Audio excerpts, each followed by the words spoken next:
Hi, welcome to Platonics. I'm Jords. And I'm Rocky. Each month on the show, we You take said a. month. I said month.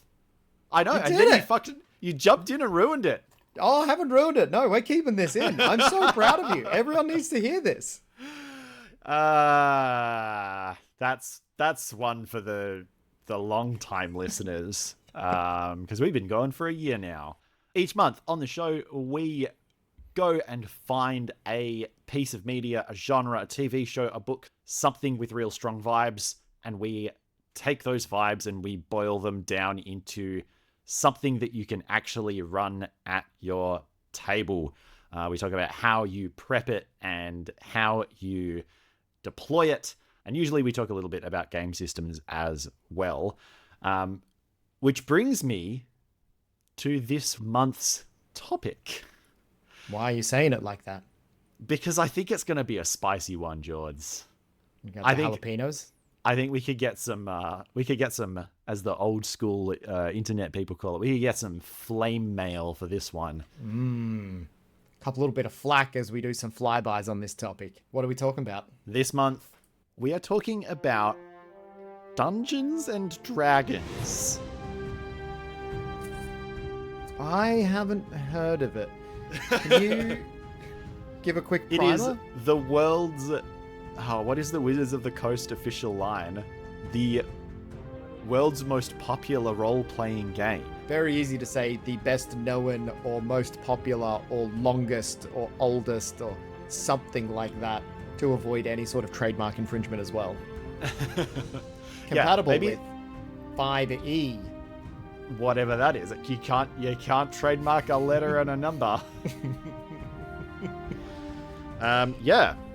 We are talking about Dungeons and Dragons as a game, I guess, but also as a kind of a cultural phenomenon. If you sit down to have a D&D experience, what do you kind of expect from that experience? And how can you, as a GM, or I guess as a DM, we can actually say DM this episode because they are DMs. How do you as a DM make sure that you are delivering on that? So, the show is always kind of about player expectations. It's always about we're setting out to deliver something that feels like John Wick or something that feels like a Western.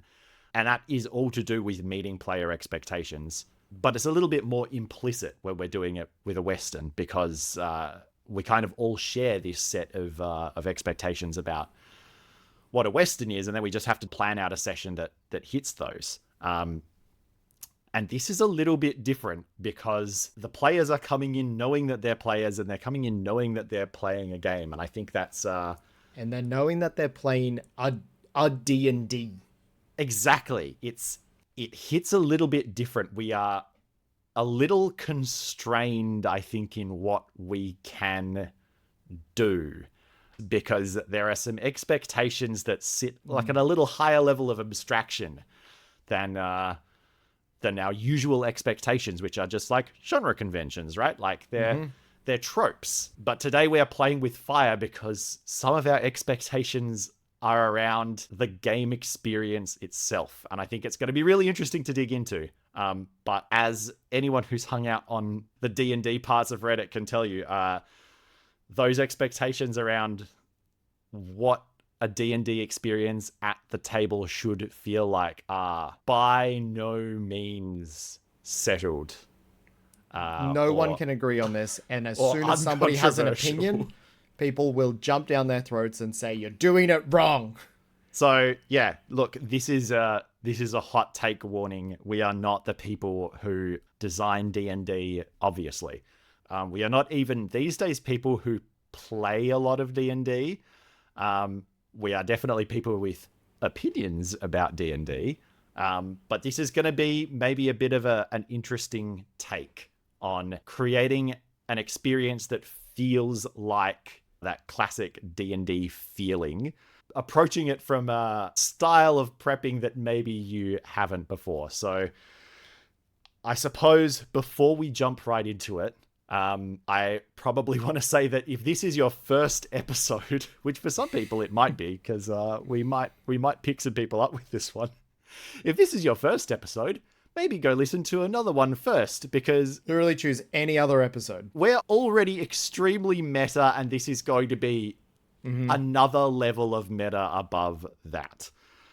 So go listen to another episode first to see what we're about, and then come back to this one. That's my little warning, because there's going to be layers. This could get hard to follow. Also, it's going to have opinions, and I want you to imagine that that's all in capital letters with a space between each letter. And like little sparkle emojis on the end. Get ready for some opinions Yeah. about a game that you may or may not play. We're going to get meta. We're going to have some opinions. And I just look forward to arguing with people about them so much, including you. Now, I think to start this one off, we cannot just start as we normally do and say, like, what are the pillars of this thing that you think are really important? What is like the classic experience as we would in a Western? When you watch a Western, what's the set dressing? Who are the people? What are the characters? What are the motivations? I don't think we can do that yet. I think we have to go a step further backwards, and we have to say, what is a D&D in this context? What am's D&D? How do we narrow the scope on this? I think there's a particular kind of D&D that we're talking about when we say D&D. And it is the D&D of the 2020s, right? It is the D&D that is post 5th edition. It is D&D that is post Critical Role, I think, post actual play. It is D&D that is post Stranger Things. It is the D&D that has exploded from a niche hobby into something that I can buy socks of in Kmart. We're talking lifestyle brand of D&D. It's D&D as the product or as the vibe has been distilled and made palatable to a mass market, which is why I think it's an interesting one for us to address, because there is a vibe that has been distilled out of this like crunchy ancient 70s thing into a brand, I guess. It has usurped all other games insofar as you call it a D&D session even when you're not playing D&D. Exactly. Even now, when talking to any other people or even the players, whatever we're playing next up, oh yeah, we're going to play some D&D on Tuesday. Yeah, it's it is synonymous with the game. A Kleenex or a Hoover or a Xerox. Yep. Yep. We're going for what the vibe that is sold to you through all the cross promotion of what a D&D is. Yeah, it's if you point at our social concept of D&D and say, I would like to have that experience, please. What are your expectations? I told you this was going to be like big brain meta. It's like, what is society's concept of D&D in 2024? That's the one, like, that's what I want to play. And in order to deliver that experience for our players, we have to first understand what that experience is. Absolutely. And which kind of leads us a little bit more into our usual MO. Other thing that I think is worth mentioning is there are more people entering the hobby now than there have been players in the history of D&D. All right, 5e exploded onto the scene, just like enormously big because of the rise of actual plays and the like effective marketing that has been done around it, which means that there are more people who have played D&D 5e than all of the editions combined. And that means all of these people entering have no touch point with what the game or the experience of the game is from before these years. Right. And I find everything like this is how I started my journey way back in 2017 or 2016. Yeah. We're isolating this. I find it fascinating that you are such a newbie because I feel like an old person because I say, oh, we started playing on 3.5 and the smoothed off, brandified, tropanized, processed product that D&D is today is actually a very long way from... It's a very long way even from 3.5. And even in the time that I've been playing, it feels like it's become a different thing. It's become glossier and more stylized, and a lot of those like hard edges of like stuff left over from its real roots in people's basements before people played with like nice microphones and sets, and before there were movies. Like there were so many parts of this thing where you could cut yourself, and now it's, do you know what it is? When I started playing D&D, it was a PC and you had to build it yourself. And nowadays, D&D is a Mac. It is a smooth, hermetically sealed product, and it's a product. It's not a game or a culture. It's a capital P product. And I'm thinking about the way products that you buy from Apple, they think about stuff like how the box feels when you open it, and how the like device behaves when you power it on for the first time, and it's like even how you like feel in the shop, right? Like D&D has become a product rather than a culture, and I think that's so interesting. I think you have really nailed that metaphor in the context of how campaign books are written. They are not written to be played. They are not written for gameable information at the table. They are written to be read like a story. Yeah, which is why you don't have all the spoilers up front in a lot of them. You've got all of this information and lore that's distributed throughout the whole thing, which means if you're looking for like a particular lead that you read on a page like 2-3 weeks ago at a previous session, you're like, I can't find this on the fly. I know there's something here, it's tickling my brain, but I can't find it right now because it's not made to be a reference manual. It's made to be a storybook. To emulate in your mind what a D&D experience would be, even when you're not running the game. Yeah, which probably sells more books. Absolutely it would.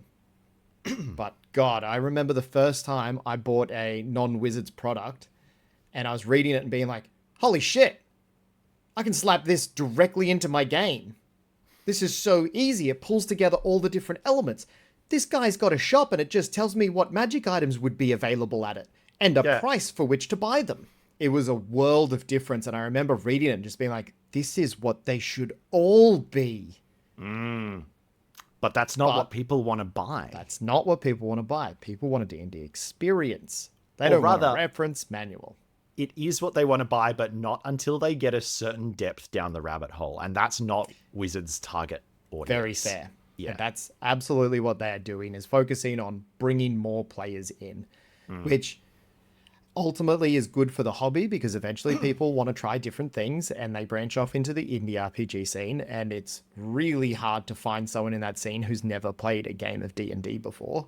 But what we're really trying to do here is if someone does want to play a D&D and they might not have the friend that talks about it constantly, like say us, to introduce them to it, if this was a person who was like calling up a DM service or jumping into a Discord and trying to find someone to run a game for them, this whole episode is about how would you prep a game to meet their expectations. Exactly. How do you, as a poor, unpaid, probably schmuck, deliver on the lofty promises that Wizards of the Coast has made, right? Like, that is essentially what we're talking about here. Wizards of the Coast has made certain representations about what a Dungeons and Dragons game should feel like, and then those through various media have spread out into the culture. There is now a cultural idea of what D&D should be. Great job, Wizards, really grown the brand. That puts you as a DM to a potential new player in the position where you now have to deliver on that promise. Now, it's important to note that absolutely you do not need to. You are under no obligation to do that. But if you wanted to, this is the episode for you. Exactly. It's We're here to support you on this journey, but you have the agency to say, actually, you're not the players that I want to play with. Yeah, and that's totally fine. But if you want to, like, if someone comes to you and is like, I want to play D&D, that game from the television and the Twitch, how do you make sure that they walk away from that table feeling like they have capital P played, capital D, and capital D? D ampersand D. Capital D, capital ampersand, capital D. I reckon a good place to start would be with some anchor media of where you have seen this style of D&D play. You already mentioned a couple. You said like post-actual plays. Specific actual plays would be something like Critical Role or Not Another D&D Podcast. But then we've also got all of the cross-promotional stuff in other media. You said Stranger Things already, which was a huge one, right? The D&D that they play in Stranger Things is not really representative of any editions worth of D&D in the past. No, but I think it's closer to the D&D we'd play today to the D&D they would have played in the 70s. Very anachronistic. Yes. Yeah. I also had the D&D ep in Community was a pretty big one when it came out, when Community was at the peak of its height. I think that was an interesting like little precursor to what we're seeing now with it showing up in Stranger Things. Was it showing up in the Community episode? And it was a perfect fit for that style of show, where this was season 2 or season 3, where they started going into the like every episode is a knockoff of some media. They were doing our podcast, but in Community style. I had never considered that, but yeah, you're right. They absolutely did. And the last one was the D&D movie, Honor Among Thieves. Yes. I mean, again, I think we could do a whole episode just on delivering the vibe from the D&D movie, because while I was watching it, I was like, this doesn't feel like D&D at all. And then I got out of it afterwards. I was like, I don't know, maybe that did kind of feel quite a lot like D&D.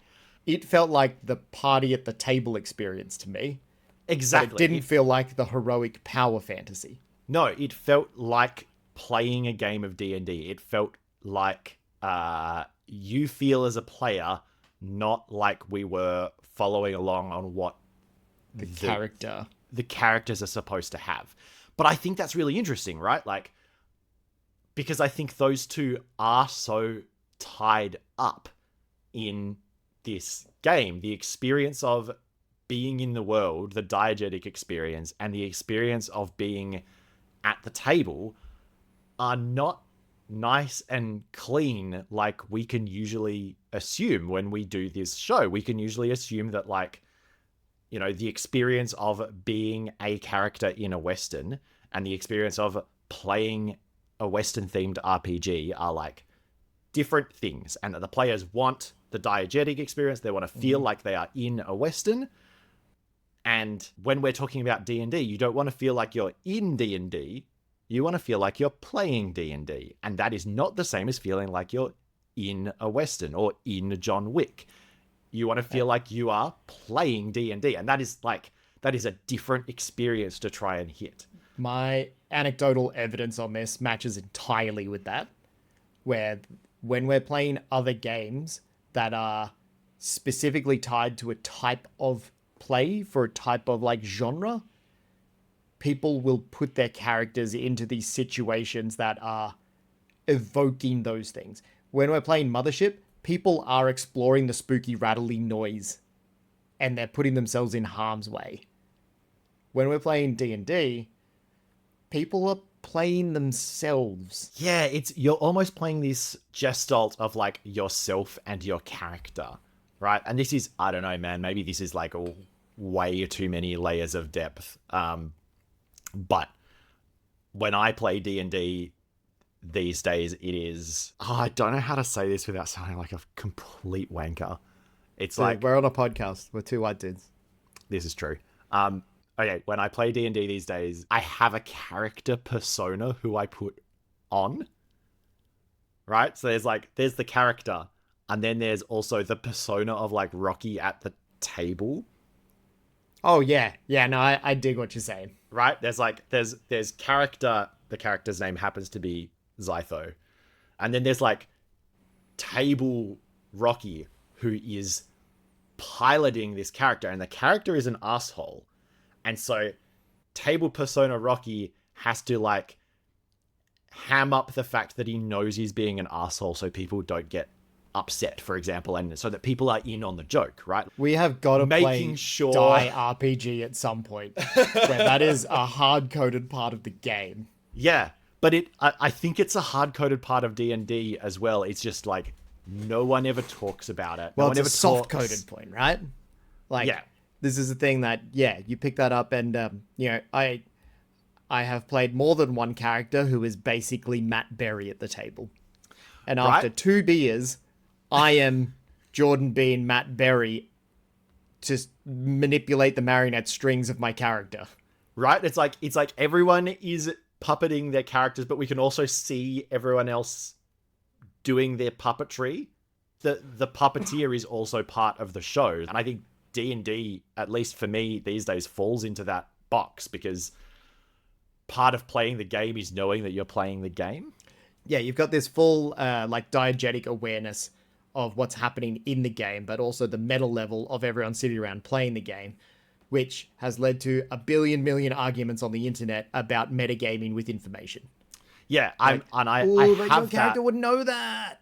I have that in my notes. I'm like, things that are a core part of the D&D experience are the like, dot point, metagaming, dot point, your character wouldn't know that, and dot point, it's what my character would do. That was on my notes. And like, I have to say, this is the only game that I have experienced those attitudes in. Exactly. And it's I because don't experience them in other games. you don't. So look, I think that's a good little segue into what the vibe of D&D actually is, because we've talked a little bit about What why the vibe of D&D for a person who's never played D&D before and has seen it in all the media and wants to try D&D. Right. D&D, the 2020s brand, not D&D, the decades-old hobby. Yep. Yeah, because we've talked a little bit about why that's so weird and why it's a little bit hard to pin down, because there are going to be quote-unquote metagamey elements in my list of player expectations. Mm-hmm. Normally, I wouldn't put those in there, but I think they are an integral part of the D&D experience. And so, yeah, let's dive into like what that brand that Wizards has created actually is. What are the pillars of a D&D experience? All right. Now, this is going to have some controversial elements in it because there are some things that I think are assumed to be D&D, and there are things that I think 5e absolutely sucks at delivering. So let's start with the things that I would take to be an assumed D&D experience. Mm-hmm. Something nice and easy. I think the characters should be heroic. So by that you mean good guys? Yes, in 2 ways. I think they should be like doing good deeds and like solving quests or adventures, but also they should be strong and they should like demonstrate near superhuman physicality stuff. Mm-hmm. They should be able to warp reality, jump higher, punch harder than any normal person. I think that's an expectation. Yeah, I think that's absolutely right. I think a huge amount of D&D is a power fantasy. Mm-hmm. As a core part of the onboarding experience for this game, you get a list of cool things that you can do. Mm-hmm. And a big thing that you're going to want to do with your game is use all the cool things that you've been given. And they're not cool things that you can do in everyday life. They're things like swing a sword or smite evil or cast fireball. So your like introduction to this game world is create your character, and what your character is a list of extraordinary abilities. Mm-hmm. And so, yeah, the very first thing you're going to want to do, or a very core thing that you're going to want to do, is use those affordances that you've been given. You want to play with the toys that your character sheet gives you, and those are all power fantasy toys. They're not toys for exploring your feelings. They're not toys for telling a deep, heart-wrenching story. The toys that you get on your character sheet are toys for usually physical, sometimes metaphysical, heroic type deeds. Specifically violence in most cases. Rather than violence, let's say they're like highly physical tasks. They're not narrative tasks or affordances. They're not emotional. I remember reading the first time in a game system. Blades in the Dark was my first game after 5e. and reading the playbooks and the abilities that the characters have, where it's just like, yeah, you can just influence the fiction in this way. And I was like, this is flabbergasting. I am flabbergasted. But the players just have this ability. Even if you look at something that's a little bit more traditional, or a little bit closer to D&D, like I come back to one of my favorites, which is the Avatar Legends system. There are rules in that system for, in the middle of a fight, calling someone out on not being consistent with their stated values. Mm-hmm. That is a mechanic. That is a move that you can make in a fight or a combat, an exchange. And those are not moves that D&D characters are given mechanically. So there's a very particular... you have a very particular set of skills, and they are skills for interacting with the quote-unquote physical world of the game. Yep. Not Highly the emotional world of the simulationist. characters, not the narrative at the table, but the physical world of the game. You actually have very limited way to directly interact with narrative. Like, it has to be through player action and things outside of the game system. Your point is that you have a bunch of toys on your sheet that are buttons to press and levers to pull to execute deeds of a heroic nature. Yeah, your character is a list of potential heroic deeds. Yeah. Okay, so we've got characters who are heroic and who want to do heroic deeds. Which implies my next pillar would be there is an evil villain. Yep. Villains for a time were all morally grey. But I think when you're first entering this, you want the quintessential experience. You don't want a subverted thing. You want a bad guy who is bad, does bad things, and means you can punch them down and feel good about smiting that evil. It's kind of the flip side of the last thing we talked about, right? Like, you're given a list of violences that you could do, and then the last thing you want is to feel any compunctions about using your violences. We create opportunities to do a violence without feeling compunctions. Yeah. Yeah. So, yeah. I think there's all sorts of ways that villain comes up as well. I guess the traditional arc is for the villain to be introduced early and for the players to kind of have a vendetta. Mm-hmm. So the villain shows up early and kidnaps someone or takes something. Blows something up, destroys the orphanage. Exactly. And in your first encounter with that villain, you can't defeat them. And then the rest of the game is your leveling up montage to be able to defeat them. Track them down. Find them in their stronghold. Beat them before they execute the evil plan. So I think to move smoothly into, I guess, my next point, or my next pillar, it's a game not just about having a power fantasy, but about having a becoming more powerful fantasy. Mm-hmm. I think the experience of leveling up, the experience of your character getting stronger and being able to do more things is absolutely core to the D&D experience. The Dragon Ball Z experience. Yes. Yeah. And so the villain in a lot of ways is your yardstick, right? You come across this villain very early in your campaign and they are overwhelmingly powerful. And by the time you encounter them again, you should be able to measure your progress against them. And the idea is that, like, they have not changed. The villain is static. Most things in the world are static. Yeah. You as the player or you as the character, is there a difference? See the first half of the episode, I guess. You as the character get to measure yourself against this consistent yardstick and see yourself getting stronger. I think there's a second way of doing that as well, and that's the evil villain's minions at the start would be like a relatively difficult fight. It's how you were introduced to combat as a D&D construct. You get in, you have biffs with them. Oh, they're pretty tough. But then you level up. And then the next time you see them, they're the same. They're static. You're better. And like, you fought 5 before. This time you fight 5 and it goes by way quicker. Yeah. And then they have to send stronger people against you or level up against you for that challenge to be maintained. You can just have the moment where they're like, bang!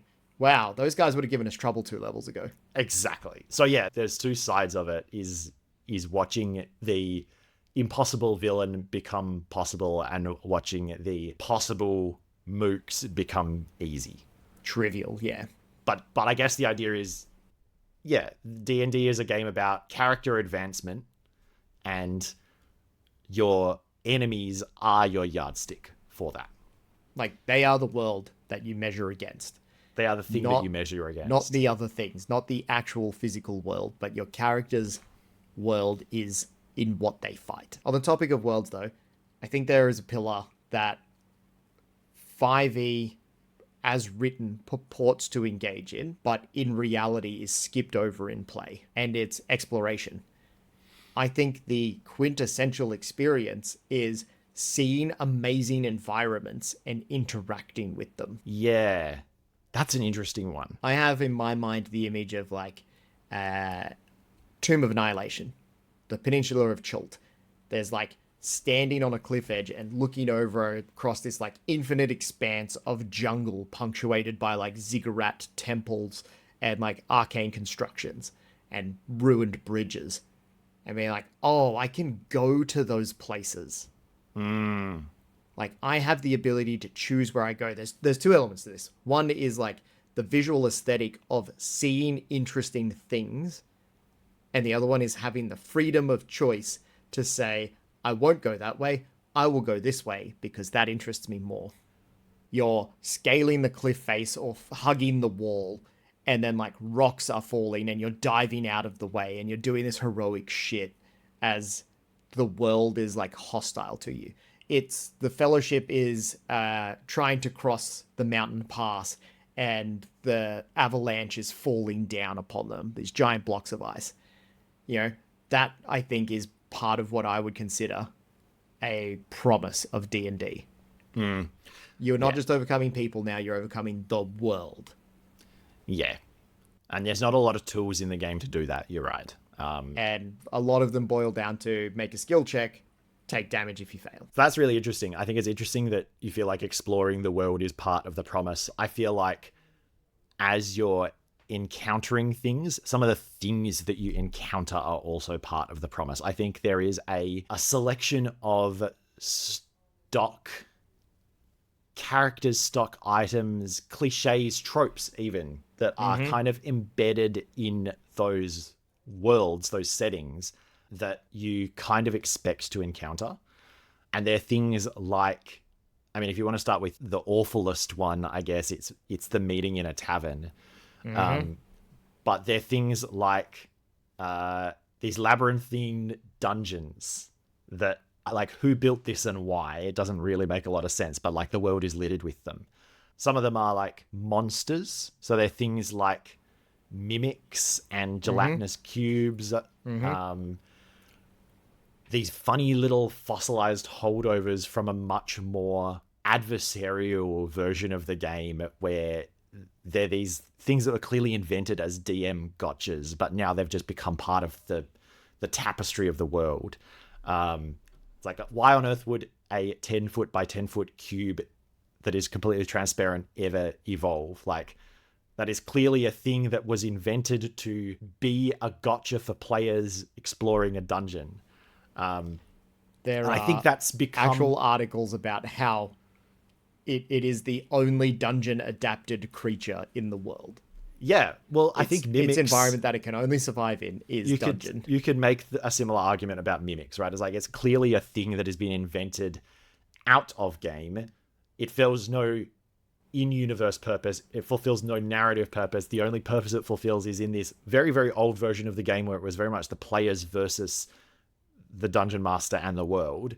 These worlds are, as you explore them, there's a particular texture of elements that is this like a weird mishmash of shitty 70s pulp fantasy and gotcha mechanics and gotcha creatures and gotcha world elements that were introduced by dungeon masters, not by anyone inside the world. And so I don't quite know what name you would give that, but there is a particular flavor of things that happen in these worlds. And I think that was one thing that the D&D movie delivered hard on is that they put a cube in there, and they put a rust monster in there, and they put a displacer beast in there, and they put and an owlbear. Owlbears. So there's this particular like slurry of IP that comes from a particular era of fantasy, and also a particular like holdover from the very earliest editions of the game and how they were played. And you kind of mix those together, let them cook for about 40 years, and then smooth all the edges off, and you end up with modern D&D flavor. And like, it's hard to nail down, but it has a flavor, and other games don't feel like that. And it is. Yes. You trace it right back, and it does have its origins in this like weird lack of separation between what happens at the table and what happens in the world. Exactly. Yeah. I very much agree with where you're coming from on this. I mean, when we go back to like Dave Arneson and Guy X, they were very much building the plane as they were flying it. So finding like, oh no, well, one of my players has found 2 Vorpal swords and he's too strong. So I will literally just make some in-world bullshit up and just try to knock him down a peg or 2. And now there's rust monsters. Yep. And now that exists forever. Yeah.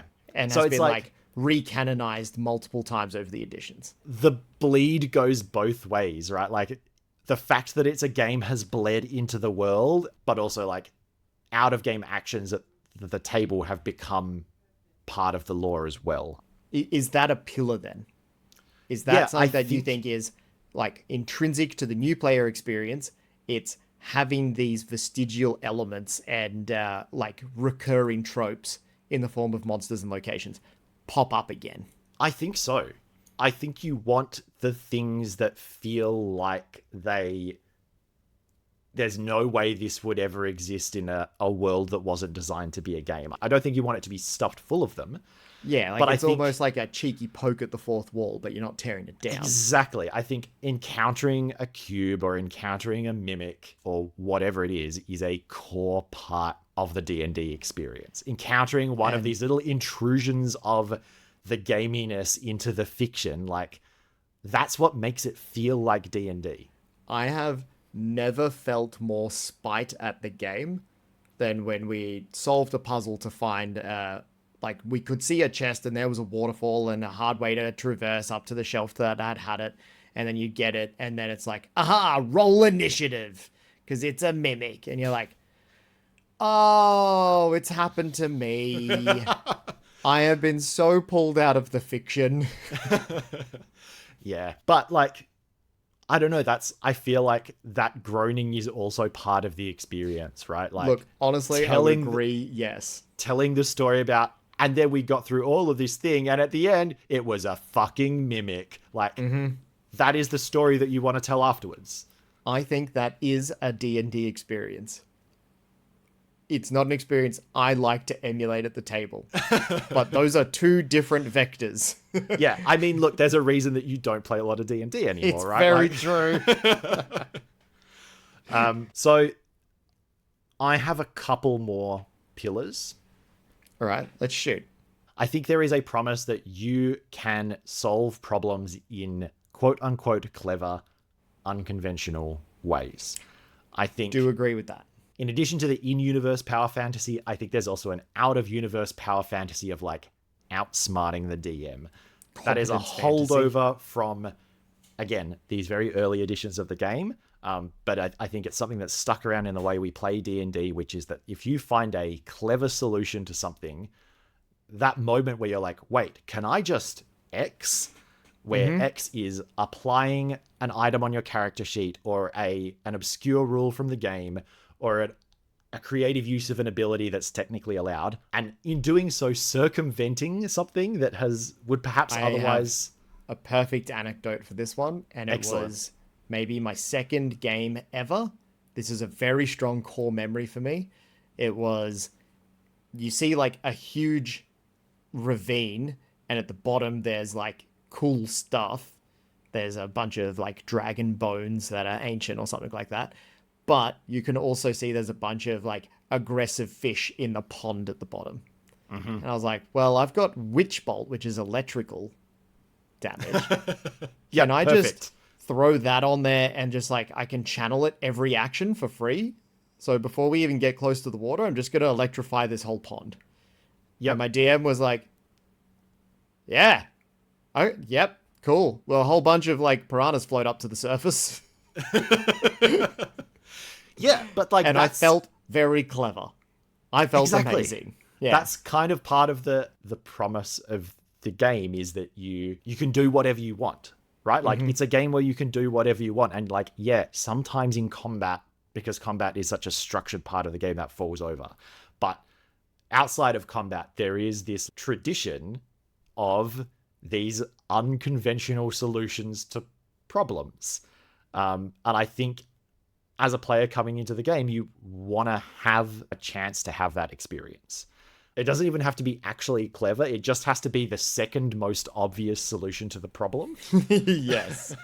Because like I would have done the same thing. I would have like dynamite fished, but I would have felt really clever about dynamite fishing, right? Like, yep. Be like, what if instead of waiting until they're attacking us, we did something preemptively? Nice. And then we circumvent this future problem through clever play. But that's fine because it was probably designed to be circumvented. Yeah, it's like an escape room in a way. You know, Yes. like you feel very clever for solving these problems that designers have made to be solved by you. Yeah, that's a good way of putting it. Like any time that I've gone through an escape room that's been too easy, I've felt cheated. But when you go through one that's hard and challenges you, and then you solve it at the end, you're like, I'm a god, not knowing that the real gods are the people who made that and gave you that player experience to make you feel like a god. Yeah. And I think that's why people grow out of D&D, right? Because it's like doing a lot of escape rooms. Eventually you start to see the tropes and you start to walk into a room and be like, all right, well, I know how this works. Like that obviously opens, that obviously opens, that obviously opens. Like there's no reason for there to be any writing over there. So that's part of a clue, like, right? Like you start to see through the matrix. And I think that is people's exit path out of D&D, especially this stereotypical, I guess, D&D, is that if you play too much of this stuff, you start to see the rules of the world. And that's not to say that you can't have very satisfying long-term campaigns, you know, in D&D. A lot of people do. But yeah, there's I think a limit to how long you can play in this theme park-esque setting. Most games, most long-term campaigns fizzle out at the lower levels, which means that you really get saturated with low-level abilities doing the same things. The first time you realize that you can create anything with minor illusion, or that your prestidigitate has so much scope for stuff, that's phenomenal. But on your like 6th go through where you're like, the wizard shat his pants again. He prestidigitates it away. Seen that before. Yeah. I was that wizard. I ruined that for me. And that comes back to what we were saying about a power fantasy, right? It's like a drug addiction, and you build up a tolerance. Tolerance, that's the word. Yes. You build up a tolerance to the power. To the power fantasy. You need to push for something new. You need a bigger hit. New abilities, something that's far-reaching. Which is so interesting, because I think as a whole gaming culture, we kind of go through this, because now like, well, the advice is that you start at level 3 now, unless you are an absolute beginner. Everyone just accepts that you start at level 3 because we've all played through level 1 and 2 so many times. So many times. And I don't know if you've interacted much with the new edition of the rules. I'm going to keep new edition rules talk to a bare minimum. But we swapped some characters over in an ongoing game, like basically rebuilt them. And the new characters are so much more powerful at the same level. They have so many more degrees of freedom, so many more options on their sheet. Page. Yep. The list of stuff that my 3rd level warlock can do feels like, in my head, it should be 5th or 6th level. There's so many options. He gets so many little bonuses. He gets so many fun toys. So I think it's interesting that that's now like, it's like, oh, we've upgraded the system and we've just like bumped the whole the whole power level up. And now I think it is, again, I haven't double checked the actual rule books, but it is explicit, like, unless you are a new player, start at level 3. Mm-hmm. Level 1 and 2 are tutorials, and then your actual character starts at 3rd level when you pick a specialization. Like, yeah, very interesting that the whole culture has built up a tolerance. Yeah. I mean, it's totally reasonable, right? When you've seen the same stuff over and over and over again, you're like, I just want to get to the good stuff faster. Like, that was some excellent GM advice that I read a million years ago, where it's like, all right, I'm going to plan this out, and I reckon in about 3 months, they'll probably reach the point where I can drop this on. And it's like, no. Start Do there. that next session. Yeah. Set that up immediately. Play that. Yeah. Skip to the don't good wait. bits. Campaigns don't last that long. Yeah. And I say that, but I have played through several multi-year campaigns with the same group at this point, so I absolutely can do long-term setup, but I never do anymore. Because they're like, no, there are so many fun ideas floating around in this head. Let's get them out as quick as possible. There was an interesting bit that I clipped out of the player's handbook because I was like, how does D&D introduce itself? I'm just going to read this whole sentence to you and we can ponder it. The game has no real end. When one story or quest wraps up, another one can begin, creating an ongoing story called a campaign. Many people who play the game keep their campaigns going for months or years, meeting with their friends every week or so to pick up the story where they left off. The adventurers grow in might as the campaign continues. Each monster defeated, each adventure completed, and each treasure recovered not only adds to the continuing story, but also earns the adventurers new capabilities. I actually feel like that is quite telling, because one of the things about stories is that they end. Right? Like, if you are telling a story, if you are writing a novel or whatever, it has to end. Things have to wrap up. There has to be a payoff. There has to be catharsis. There has to be denouement. There have to be all of these, like, literary things that we've given names to where, like, and now it is over. And I think it's had the build-up and the release. Exactly. And I think it's so interesting that in the actual book and in so many people's actual experience of play, they're like, oh yeah, the game doesn't end. As you said, it just sort of fizzles out. You just stop meeting with your friends eventually. Yeah. Life happens and that kills the game. So are you saying that we need to emulate this at the table? Well, no, I feel like we're going to get 3 sessions in and then be like, sorry guys, scheduling conflict. We'll never play this one ever again and leave you hanging. Yeah, the classic RPG horror stories is like, and then the game master deleted the Discord and blocked us all and we never heard from him again. That's it. You've done a D&D now. You've been inducted. You've had the D&D experience. No, I think this is one bit where we can maybe like, yeah, it's a classic part of the D&D experience. I think it's one that, especially if you are planning an experience for a new player, you could maybe take care to leave off. Just to make sure that you have a story that finishes. I reckon if this was more widespread in the player community, you would end up with a lot fewer problems overall. Where if people were playing to a finish and not just, oh, we completed the campaign. Well, I guess we're going to extend beyond it now. You're like, okay, now we're going to power creep the bad guys. Now there's like a new dragon, or I don't know, like a god gets mad. That's how you end up with these absurd high-level things where it's like, I guess we're invading the upper planes and fighting the gods now. Yeah, like every time. Like, there's only so much room for you to go to there. Yeah, so I think that's an interesting one. I think it is a core part of D&D, and I think it's a core part that you're maybe better off shedding.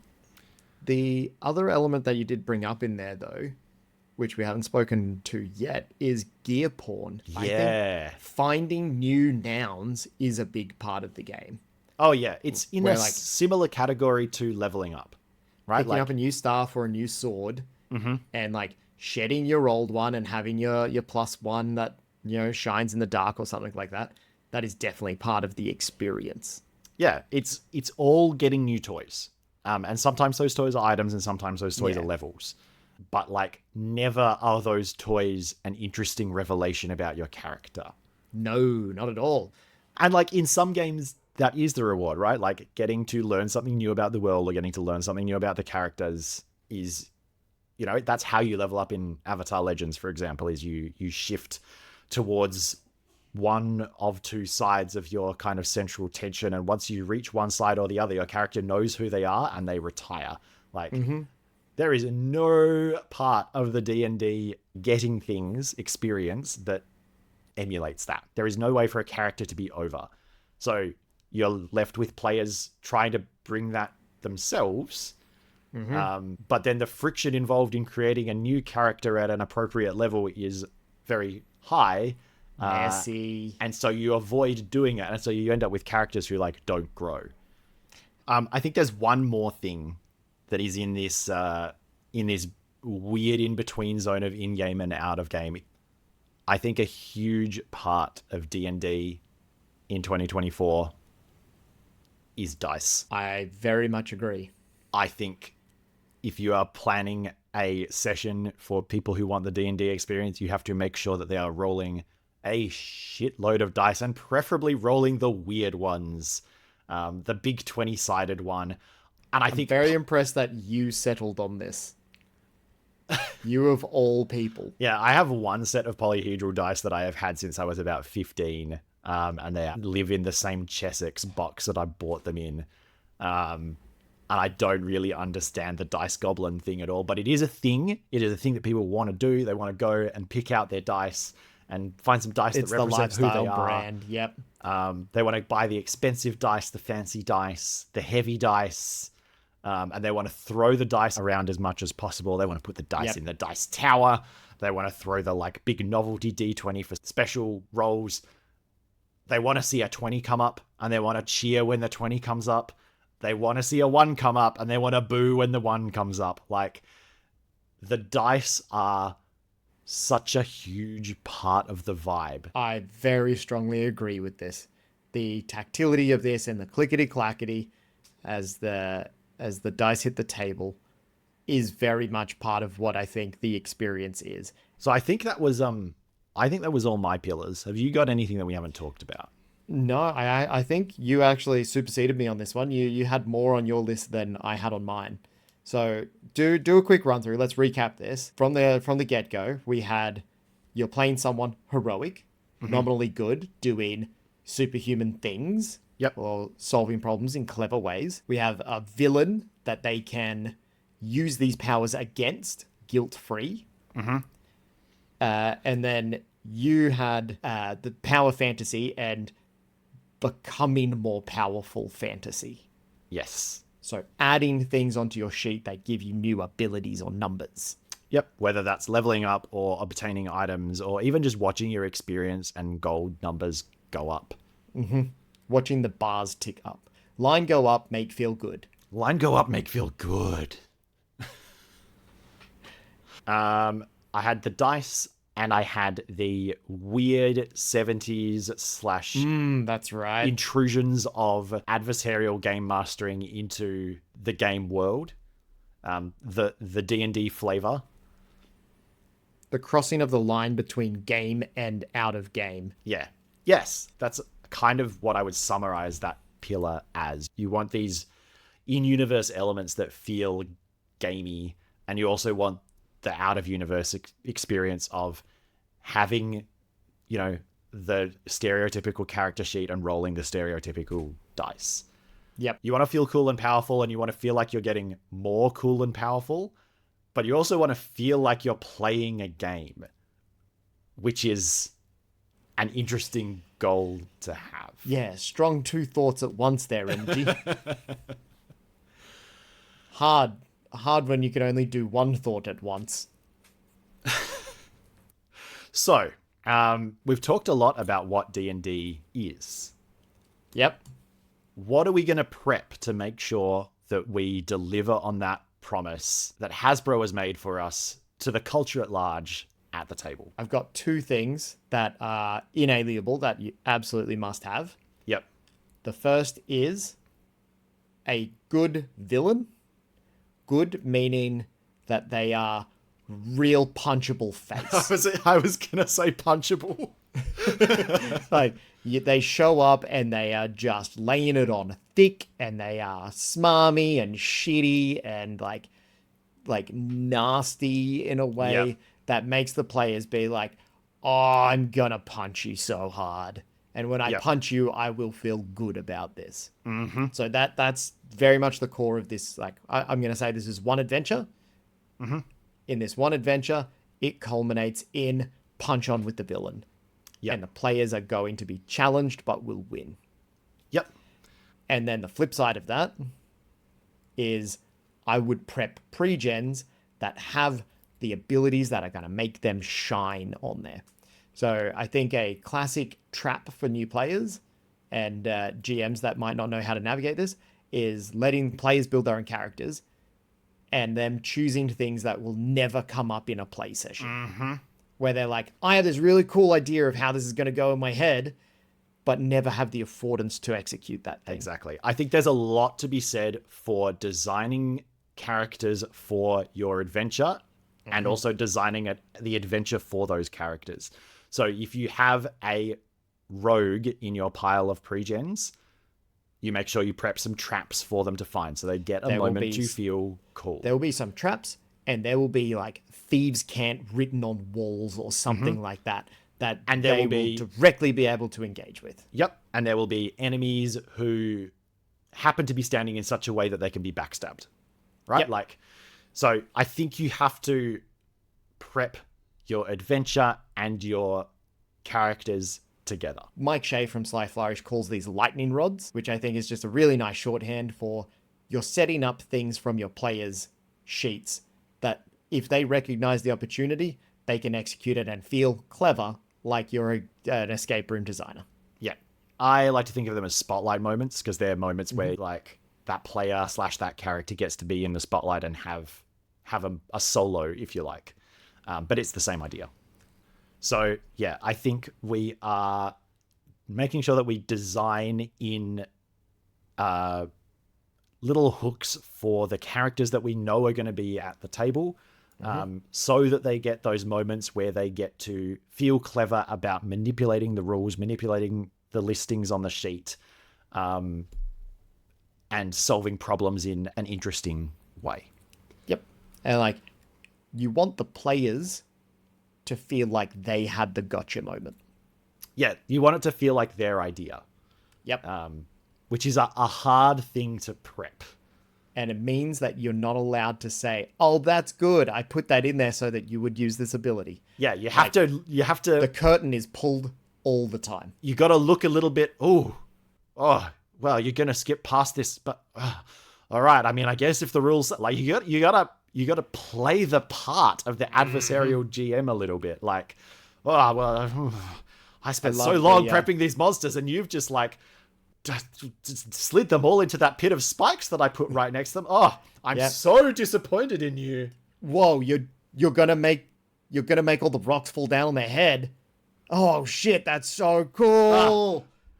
Damn. Yeah, okay. Exactly. Yep. Let's roll for it. Okay. You got to ham it up and like be proud of the players for thinking of it. It's like, I can't believe you thought of pulling down that chandelier that I put there for you to pull down. Good job.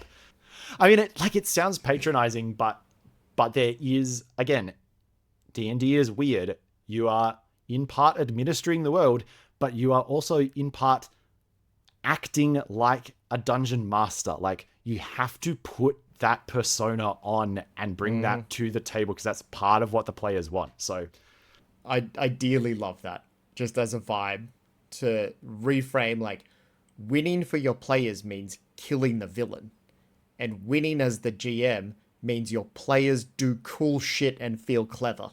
Yeah. That villain is meant to fucking die. Oh yeah. If the villain just have survives, to make them last an interesting number of rounds. Right? Like, the worst thing the villain can do is survive. Right? Like, the worst thing I could do as a game master is... Which is why you introduce them at the start and let them survive. Players fucking hate that shit. They will track that villain to the end of the earth. The players winning and feeling like they've won is how you win as a DM. Yeah. But they Very have to... different to the adversarial nature of the early days. But they have to feel like you are adversarial, right? Like... We are acting the game. Like I said at the tops, just so meta, so many layers to this because there is not that clean line between game and world. All right, so we've prepped. We have an end node. Exactly. We have a villain. The villain shows up at the start and is our goal. Along the way, we are prepping some moments for each player / character. They're the same thing to shine. Yep. Those moments, we've got to make sure that they hit some of those flavory tropes as well. Here's how I'd go about that, right? I want a strong start. I would start like, I don't want to have you meet in a tavern. I might have you're all about to walk into a tavern and then the villain shows up and does the thing, right? So like a light nod to it, but I don't want to get stuck into you can go off and talk to like 7 different patrons and not engage with the game. Yeah. I want to cut that shit straight off the bat, because if this is a brand new player, I feel like they are going to be wowed by the fact that you can engage with any NPC and they will talk back to you. It's like, oh man, I can talk to the bartender. Like, oh buddy, you can talk to a bartender in real life. Like, let's move on. I've got a strong start where the villain shows up, immediately does the thing, and it is aggressive plot hook in your face. Yep. And immediately leaves behind like several possible avenues to track them down. Then I would come up with like some nice environments that they might go through to like, oh, you want to go up by the mountain pass to find where their evil lair is, or you want to go through the jungle way, or you want to travel up the river. And I would have like vibes for each of these 3 pathways. It almost feels like a theme park, right? Like, it's like, this is not a realistic world. This is like, oh, do you want to go through like Adventureland, or do you want to go through Tomorrowland? I like that. That's a really good way of putting it there. So you have a couple of paths that they can take. Got a couple of paths that are environment aesthetics. And, you know, normally you'll have the same types of challenges to hit those player abilities on their sheets that you can contextualize to those different paths. So it's like, all right, this guy has the jump spell or has an absurdly high strength score. And I can have the same challenge of needs to jump a big distance. Jumping a big distance could be river full of crocodile. Could be falling mountain pass. Could be treetop branches with a little ravine in the middle or something. So I've got the challenge in mind, and I've got ideas of how that can contextualize to the flavor of the path that they have chosen. And then we spin that up in the moment to be like, oh yeah, it's about time you came up against a skill challenge. And I think you do the same thing with your encounters. Nobody wants to encounter the same, goblins over and over again. But if you can think of your encounters in the same way as like, this encounter is for, or has things for this character and this character and this character. And I don't really think you need that many of them. I think absolutely not. Probably one 4-hour session. One fight is plenty. I would say maximum 2 fights before the boss, and one of them has to be the training wheels fight of like, you're going to wipe these guys even if you just swing sword or quarterstaff or whatever. So it's like, we are learning the flavors of dice. Yep. It is D20 plus mod to hit, and then we're going to roll a damage dice. Oh, wow, you killed the bad guys really quickly. Great. And then we can introduce a, like, medium fight somewhere further down the line. Oh, you got to the outside of the bad guys' maybe with some interesting tactical decisions, like there's some verticality or there's some, like, I want some high ground, low ground. Change. And, like, maybe a bit of difficult terrain in there. Yeah. Or some different enemy types. You can try and charge up this way. This is one thing that I think 5e is really bad at teaching you how to do. But 4E has a great, like, encounter building tool for this. Knowing how to use different bad guys and saying, okay, these ones are going to be my artillery bad guys. This one's going to be my controller. This is my brute up the front. Yeah, putting a bit of texture on that. We absolutely don't have time to go into it, but I think in many ways 4E was better at delivering this D&D feeling experience than 5e was, and that's going to get me stabbed in a back alley. But 4e had a lot of great ideas about delivering sessions that felt good to play. So to get back to our session prep.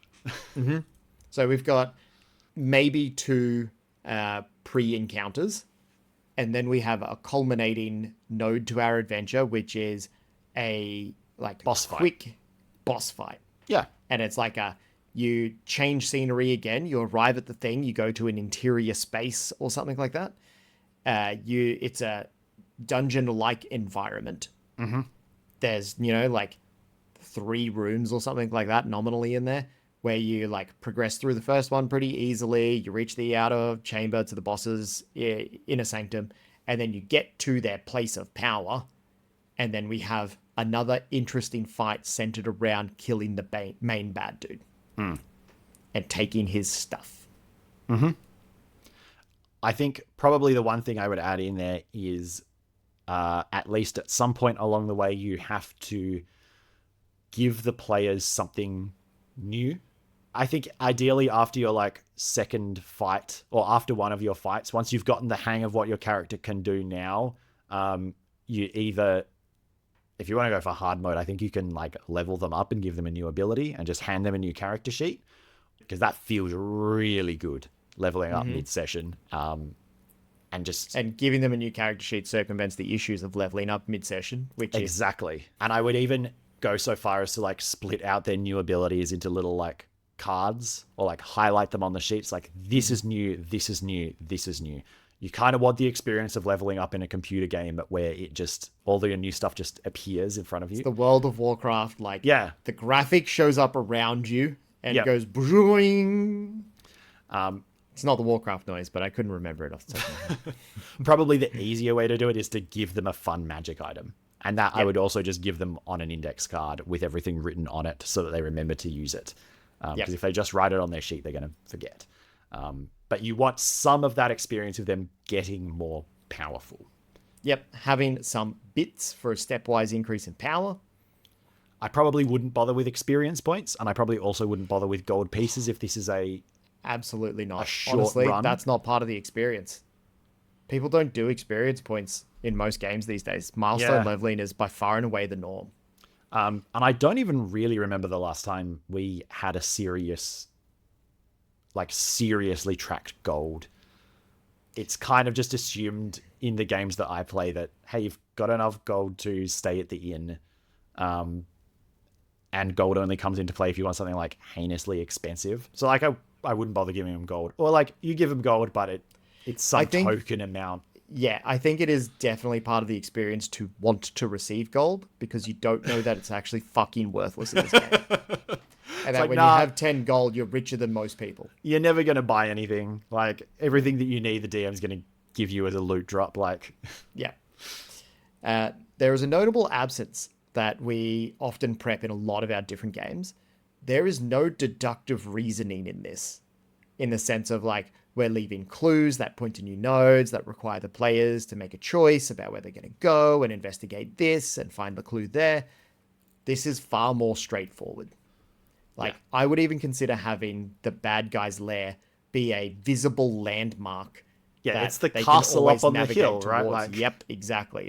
It's the Mage's Tower on the edge of the mountain. And, like, people know it by name and can point in the direction and you can find the rest of the way. So we've kind of skipped away with anything that requires there to be a deductive reason. Yeah, which is not to say that behind it. You don't want the players to do thinking, but I think thinking happens is in the encounters. Exactly, the thinking happens on a small scale. It's like, how do I solve this combat puzzle? How do I solve this? There is a trap. How do I trap get that about is in front of one? me? Exactly. How do I bypass this whole combat by chopping down a tree or whatever? Like, that's where the creativity and reasoning and thinking ahead and that kind of stuff comes in. It doesn't necessarily play out on the bigger scale, macro scoring at level, least not on these small sort of style games or these one-shot type games, and at least not as a kind of a new player looking for that typical D&D experience. You're not looking to solve a mystery. You know, you're looking for a power fantasy game. Yep. So yeah, we've got our multiple pathways, our different flavor aesthetics that allow a choice. We've got a couple different skill checks that can be contextualized to each one of these zones. And we're going to pick a couple of abilities off the sheets of the players to make those skill checks sing, to give them something really nice. We've got our training wheels encounter, our combat encounter. Then we've got our medium tier attack the goons close to the end combat encounter. And then we've got a final boss showdown. Yeah, I like it. Even as someone who is starting to see through the Matrix a little bit, if you sat me down and ran me through that adventure today, and it was well delivered and you hammed up your part as the dungeon master well, I think I would have a great time. I don't think I would sit down and play that every month, but I think as a sometimes food, like sitting down and blasting through something like that would be, it's like riding a roller coaster. Like it's a good time. A little bit cathartic, yeah. And like, even when you can see the writing on the wall, sitting down and engaging in it on those terms every now and then can be really fun. And it's such a messy boundary between game and world that sometimes being a little bit meta, a little bit tongue-in-cheek, a little bit, I absolutely know that there's a trap down this corridor, but like, that's what I do a lot of in my current game is like, oh, I can tell that this is an extremely bad idea. Everything I know about the game tells me that like, there's a trap here, or like, this is a very high level enemy. And I am going to, with full knowledge of that, charge in and do it anyway for the entertainment of the other players at the table. Yep, absolutely. Like, I love playing the character with that knowledge in mind. Like, we're in a dungeon and there is this beautiful, pristine water fountain. Oh, I'm going to drink from that. I'm pretty thirsty. I'm so thirsty. Oh, actually, look, it's a real toss-up. Do I drink from it or do I immediately have a swim? Like... Yeah, I start taking my shoes off. Let's go to my tunic. The belt comes undone. Do you know what it is? It's a drink, because deciding to have a swim is a little too lol random, but I could conceivably be thirsty. So I think it is a drink. Absolutely, yes. just to maintain that semblance of character in world. Yeah. Being like, oh, thank God, I'm so thirsty. It's good because then you give the other players and characters a chance to be like, no, don't do that. But it's too like slap. Yeah. So I think there's a lot of room for experienced players to jump in and like help facilitate. There could be a lot of like knowing looks at the game master, and a lot of like deliberately stepping into situations and inciting things and setting things off that I think can be great fun to do as an experienced player with some new players at the table. Kind of being able to see through the Matrix lets you set up cool stuff for them. You almost become a co-DM at that point. You're like, I see the offer that you have put down and I will take it. It's like, yeah, I'll do that. All right. We've got a game. It's prepped. We've got a session. Yep. What are we going to run it in?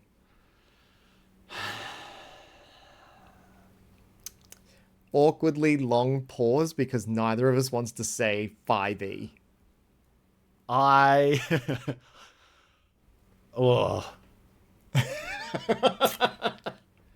I'm in two minds about this. Firstly, I think there's a lot to 5e. 5e is complicated and baroque and burdened down with systems that vestigial history. Yeah, harken back to how it worked as a war game. But I think if you cut that out, you lose some of the game. Yeah, you lose some of the vibe, because the vibe is like you could never play D&D with something that didn't have a D20. Because natural 20s are such a part of the out-of-game lore that anything that doesn't let you, even though it's a terrible like probability distribution and like very swingy, and like you can't play it with something that's not a single D20, because you have to be able to get a nat 20 and you have to be able to get a nat 1, because that is as much a part of the vibe as, being heroes and doing magic, right? Like, in saying that, I think you may have negated one of the things that I would have chosen to run this in. Because it is a roll under system where a natural 1 is a crit and a natural 20 is a fail. but I think you have made a very compelling argument here to shit on that idea. Yeah, I came into this wanting to have some hot takes about like the best system to run D&D in is actually not D&D at all. Like that's the hot take I wanted to come to, but I think it has to be real D&D. I think it has to be 5e or whatever they're calling this new E. I think it has to be that.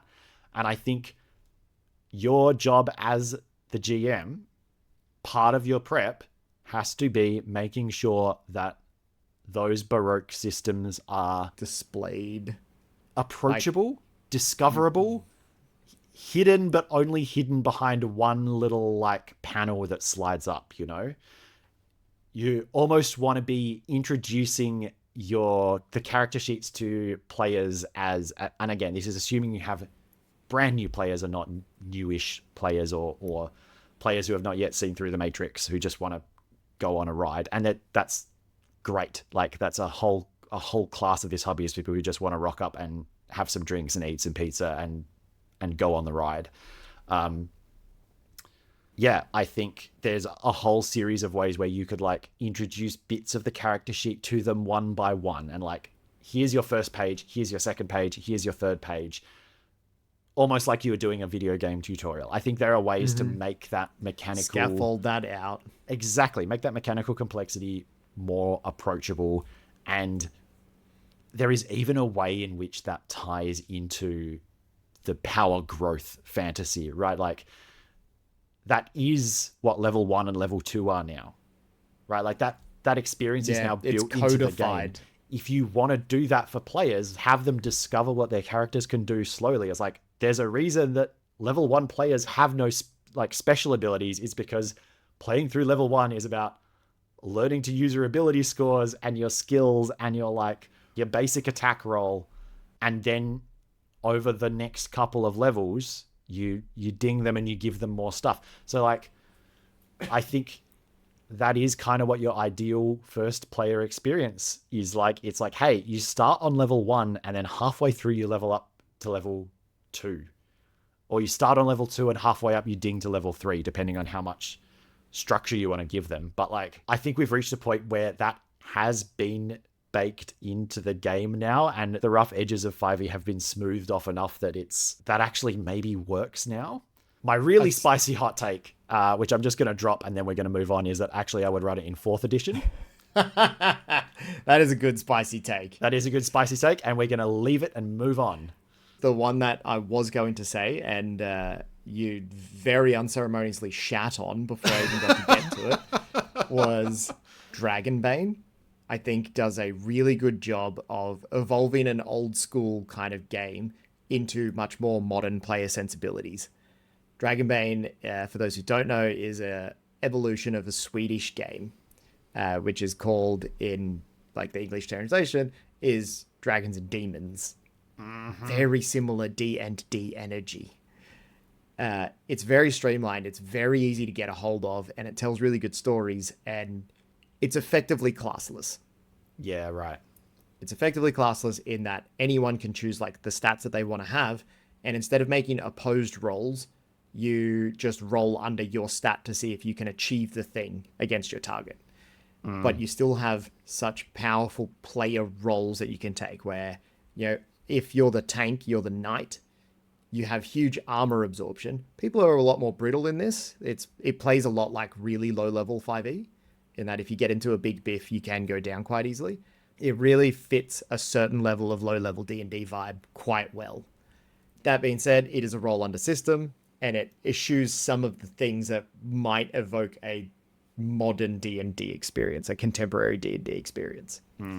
That being said, you should absolutely try this game because it's phenomenally good at doing what it does. I mean, look, I think where did you say it was from? Sweden. I genuinely think there's a pitch in there which is like, look, we could play D&D. What I have is weird D&D from Sweden. It was like parallel evolution. And I think probably for a percentage of people that would actually be like, yeah, all right. It's like, it's the same, it's sword and sorcery. It's the same kind of vibe. I think you actually would get people with that. I don't think that's a bad suggestion at all. I just don't think you can sell it as D&D. I think you have to really lead into the, like, this is Aldi D&D. We have D&D at home.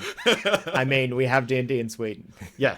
Now, I have one other suggestion that I think is also really good and does sync up with a lot of this stuff, which should not be surprising because the person who designed this system was on the core 5e rule set team back in 2013. Ended up leaving and was like, I'll make my own Dungeons and Dragons with blackjack and hookers. And that was Shadow of the Demon Lord. And the latest evolution of that rule set is Shadow of the Weird Wizard, which is much more of the high fantasy vibe that does a very similar 0 to hero. Like, you start at level 0, you're just a random pleb, you choose your first path after your first adventure, and then you level up into something like a warrior or a priest or a magic user or something like that. And then as you progress through, you very quickly start accruing cool abilities. And it's remarkably well balanced in that your magic users don't just go off the charts with incredible power, but they do get very awesome utility to help the rest of the team. And you can mix and match these things as you progress through to be like, oh yeah, I've got a little bit of magic, but I really am not that good at combat. On my my next path choice, I'm going to take something like a frontline fighter. Yeah. And then you have the benefits of both of these worlds. You're less constrained and you have the ability to walk between the player archetypes that you would like to experience. So here's my hot take on your hot takes. Again, layers, so many layers. It's the layeriest episode we've done. My hot take on your hot take, which kind of answers our would you run this / would you play this question, which is our traditional next question. I think probably for a new player, I think I don't have D&D, but I do have this weird Aldi version. I think you could get a new player with that. So I think if you wanted to try and run a D&D experience, I think that's an easier pitch, is like weird alternate universe D&D from Sweden. Still D&D. I think if you had a group of people like us who wanted a dungeon crawly D&D-esque experience, but had already kind of grown out of 5e, I think those are the players that you run Shadow for. I reckon you're probably right about that. I think Shadow is the sort of thing that allures you when you have seen through the Matrix and you're like, I can see all the gum and toothpicks holding this Matrix together. I wish I could do more of this stuff. I wish every class had as much customizability as a warlock. And then you come across to this system and you're like, holy shit, every class can be customized like a warlock.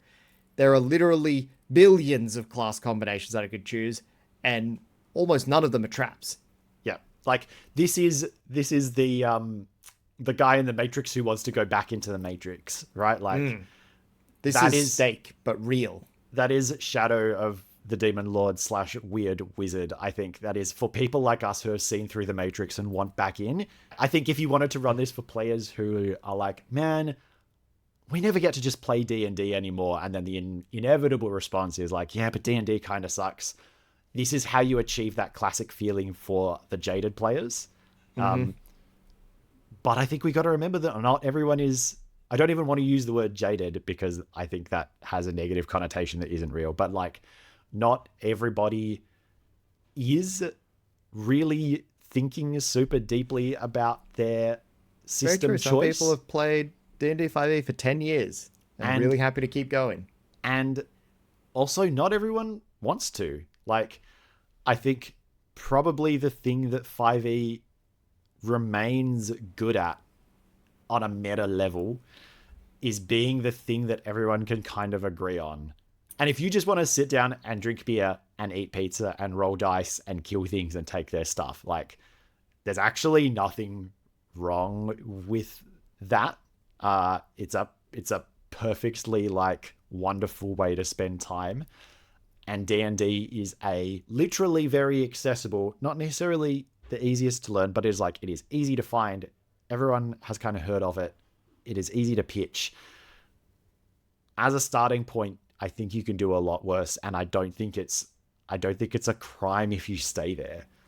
You ready for my aggressive take? It's not hot. At best, it's lukewarm, but it's strongly held. Go on, And then. it's that everyone can agree on running D&D 5e because it is a nothing game. It doesn't stand for anything. But that's okay. Yeah. It's... I don't even want to say vanilla. It's like... It's not French vanilla. Because French vanilla is a phenomenal flavor. But it's the vanilla ice confection. Like, you can sprinkle a bit of toppings on that and make it the way that you kind of want it to be. But the reason why it's so ubiquitous is just because it's bland enough that everyone can get on board. But everyone can get on board. Everyone can get on board. Would you run it in 5e? It depends on the audience. If it's for new players, I think I would. I think I would run it in 5e. I think I would take a great joy in, like, carefully introducing them to these systems. Take great joy in, like, crafting this adventure to hit all those little points that make them feel like they've played D&D, and they get to go home to their friends and be like, oh, and then we leveled up and it was awesome. And then we like, I got to do this and it was awesome. And like, I got Fireball. And then I got this new ability and it was awesome. Like, I would actually take great pleasure in crafting an experience where someone gets to hit as many of those D&D like tropes as possible. It's like, you bet we're going to be rolling dice. Speed run D&D any percentage. But Yeah, not like- any percentage, max percentage. You bet we're going to be rolling dice we don't need to roll just so that we maximize our chances of hitting nat 20s and nat 1s, right? Like, I would enjoy facilitating this ridiculous experience for someone. Would I play in it? That's a different question. I would probably play in it if there were other new players at the table, which is kind of the situation I find So myself that you in. could co-facilitate. So that I get to like join in on that other side of the screen and be the guy who walks into the traps. So would you play in it? The answer is no, but you would co-GM from the inside. You would be a mole. Yeah, I would co-GM from inside the game, which really I would is... demonstrate good player behavior from the other side of the curtain. Would I play in it only with new players? Either as a player or a DM. There you go. And if I was going to desire this kind of experience for myself and my similarly deep down the rabbit hole friends, I would probably go for something like Shadow or Aldi Swedish D&D. We love Aldi Swedish D&D. How about you? Would you run this brackets in 5e? In 5e, honestly, probably not. I feel like I have given my dues to that system, and I don't think I would derive fun from it.